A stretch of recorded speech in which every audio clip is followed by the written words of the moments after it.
నేడు ఢిల్లీకి బీఆర్ఎస్ ఎమ్మెల్యేల బృందం వెళ్లనుంది. BRS working president MLA KTR వెంట ఢిల్లీకి 20 మంది ఎమ్మెల్యేలు వెళ్లనున్నారు.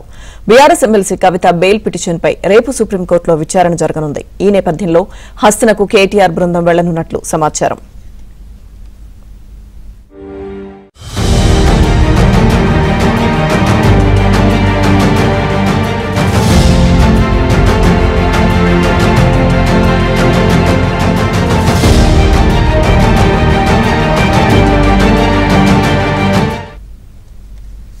నేడు బీఆర్ఎస్ ఎమ్మెల్యేల బృందం ఢిల్లీకి వెళ్లనుంది. ఇదే అంశానికి సంబంధించిన పూర్తి అప్డేట్స్ మా ప్రతినిధి నర్సింగ్రావు అందిస్తారు. నర్సింగ్రావు, ఈరోజు సాయంత్రం 5 గంటలకి కేటీఆర్ ఢిల్లీకి వెళ్ళబోతా ఉన్నారు. కేటీఆర్ వెంట బీఆర్ఎస్ పార్టీకి సంబంధించినటువంటి ఎమ్మెల్యేలు ముఖ్య నేతలు కూడా ఢిల్లీకి వెళ్తున్నారు.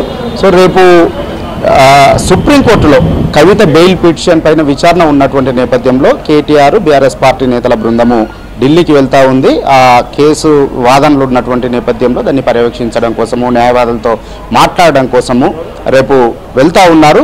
సో ఈ పరిణామాల నేపథ్యంలో ఇప్పుడైతే ఒక ఆసక్తి ఉత్కంఠ అయితే పెరుగుతూ ఉంది.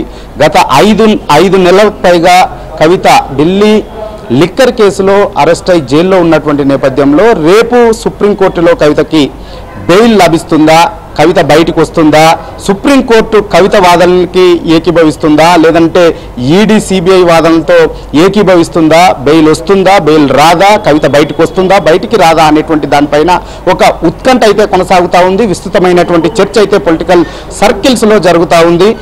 గత 5 నెలలకు పైగా జైల్లో ఉన్నటువంటి నేపథ్యంలో ఇటు బీఆర్ఎస్ పార్టీ వర్గాల్లోనైతే, బీఆర్ఎస్ పార్టీ నేతల్లోనైతే ఒక ఆవేదన వ్యక్తం అవుతా ఉంది. స్వయంగా బీఆర్ఎస్ పార్టీ అధినేత కవిత తండ్రి కేసీఆర్ స్వయంగా ఆవేదన వ్యక్తం చేశారు. ఇటీవల జరిగినటువంటి ఒక సమావేశంలో, పార్టీ నేతలతో జరిగినటువంటి సమావేశంలో తాను ఒక అగ్ని పర్వతాన్ని మోస్తూ ఉన్నాను, అగ్ని పర్వతంలా కొనసాగుతూ ఉన్నాను, సొంత కూతురు జైల్లో ఉంటే ఆవేదన లేదు అని ఏ విధంగా అనుకుంటారు ప్రజల్లో, చాలా తీవ్రమైనటువంటి ఆవేదనతో ఉన్నాను, అగ్ని పర్వతాన్ని తాను మోస్తూ ఉన్నాను అని ఒక ఆవేదనను ఆయన వ్యక్తం చేశారు. అంతేకాకుండా కవిత అన్న KTR, BRS party working president KTR కూడా ఇటీవల జరిగినటువంటి సమావేశాల్లో పదే ఒక ఆవేదన అయితే వ్యక్తం చేస్తూ ఉన్నారు. అన్యాయంగా, అక్రమంగా కవితను అరెస్ట్ చేశారు.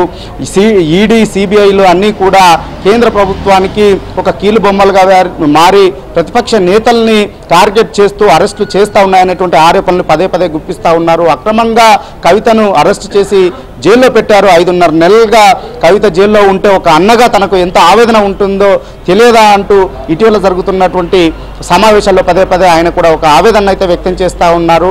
అయితే ఇప్పటికే ఈ కేసులో ఢిల్లీ ఉప ముఖ్యమంత్రి మనీష్ సిసోడియాకు బెయిల్ వచ్చినటువంటి నేపథ్యంలో సో ఖచ్చితంగా ఈ కేసులో కవితకు కూడా ఉపశమనం లభిస్తుంది. సుప్రీంకోర్టులో కవితకు ఖచ్చితంగా బెయిల్ వస్తుంది అనేటువంటి ఒక ఆశాభావాన్ని అయితే బీఆర్ఎస్ పార్టీ నేతలు వ్యక్తం చేస్తూ ఉన్నారు. ఇప్పటికే దర్యాప్తు సంస్థలు కావాలనే దీనిపైన జాప్యం చేస్తూ జైల్లో ఉండే విధంగా ఈ కేసుల్లో జాప్యాన్ని ప్రదర్శిస్తూ ఉన్నారు. సో ఇటీవల మనీష్ సిసోడియాకు సంబంధించినటువంటి కేసులో ఇదే అంశంపైన సుప్రీంకోర్టు తీవ్ర ఆగ్రహాన్ని కూడా వ్యక్తం చేసింది. సో ఈ పరిణామాలన్నింటి నేపథ్యంలో, అంతేకాకుండా కవిత మహిళ గత 5 నెలలుగా జైల్లో ఉన్నటువంటి నేపథ్యంలో ఆమె ఆరోగ్యం కూడా క్షీణించింది. దాదాపుగా 10 కేజీల బరువును తగ్గింది. అంతేకాకుండా ఇటీవల పదే అనారోగ్యానికి గురవుతూ ఉన్నారు. హాస్పిటల్లో ఆమెకు వైద్య చికిత్సలు అందించాల్సినటువంటి పరిస్థితి వస్తూ ఉంది. గైనిక్ సమస్యలు ఉన్నాయి, జ్వరం సమస్యలతో కూడా ఆమె బాధపడుతూ ఉంది. ఇటీవల ఎయిమ్స్కు తరలించి ఆమెకి వైద్య చికిత్సలు కూడా చేపించారు.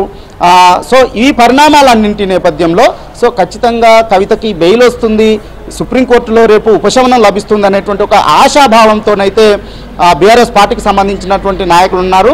సో రేపు విచారణ ఉన్నటువంటి నేపథ్యంలో ఈరోజు సాయంత్రం 5 గంటలకైతే కేటీఆర్ నేతృత్వంలో బీఆర్ఎస్ పార్టీ ఎమ్మెల్యేల నేతల బృందం అయితే ఢిల్లీకి వెళ్తూ ఉంది. మరి చూడాలి రేపు కోర్టులో ఏం జరుగుతుంది, కోర్టు ఏ విధంగా రియాక్ట్ అవుతుంది, బెయిల్ లభిస్తుందా లేదా, ఉపశమనం వస్తుందా లేదా, కవిత బయటికి వస్తుందా లేదా అనేటువంటిది రేపు ఒక స్పష్టత వస్తుంది. సో రేపు కోర్టులో ఏం జరుగుతుంది అనేటువంటి దానిపైన ఇటు బీఆర్ఎస్ పార్టీ వర్గాలు కూడా చాలా ఆసక్తిగా, ఆతృతగా ఎదురు చూస్తూ ఉన్నాయి.